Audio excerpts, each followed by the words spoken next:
ঢাকা মেডিকেলে চিকিৎসকদের কর্মবিরতি আংশিক প্রত্যাহার করা হয়েছে। চালু হয়েছে জরুরি বিভাগ। আগামীকাল সকাল 10টা থেকে দুপুর 1টা পর্যন্ত চালু থাকবে বহির্বিভাগও। বিকালে সংবাদ সম্মেলনে এই ঘোষণা দিয়েছেন চিকিৎসকরা। তবে নিরাপত্তার দাবিতে আন্দোলন চালিয়ে যাওয়ার ঘোষণা তাদের।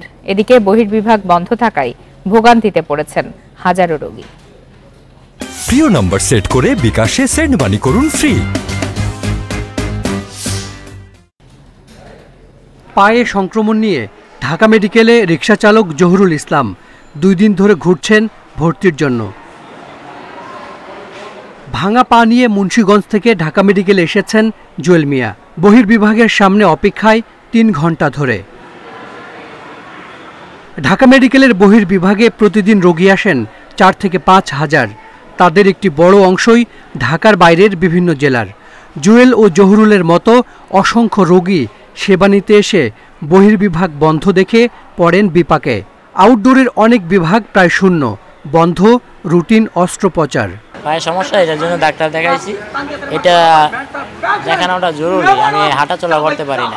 রিপোর্ট নিয়ে ঘুরতেছি, কালকে গেলাম, কালকে এখানে ডাক্তার পাইনি, হয়রানি, আজকেও ডাক্তার পাইনি। খাবার নালিতে টিউমার, তো এখন 3 দিন ধরে যে অজ্ঞান ডাক্তারের কাছে কিছু আসে নাই। 3 দিন ধরে কোনো ডাক্তার নাই।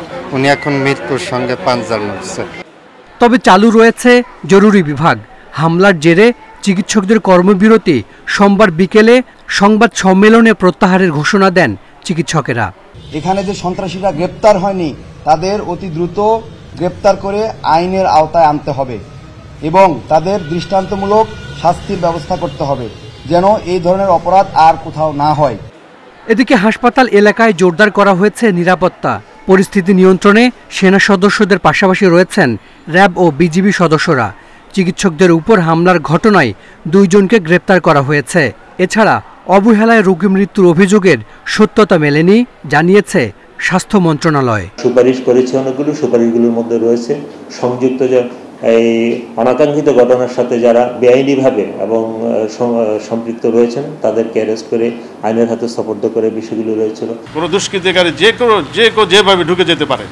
আমরা মনে করি হসপিটালের ডাক্তার এবং যারা আছেন হসপিটালের ডাক্তার সহ যারা কর্মরত রয়েছেন স্টাফরা, সকলের নিরাপত্তা ব্যবস্থাটা জোরদার করা খুবই জরুরি।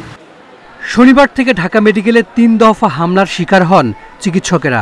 প্রতিবাদে কর্মবিরতির ডাক দেন তারা। Hasan Misba, independent news, Dhaka.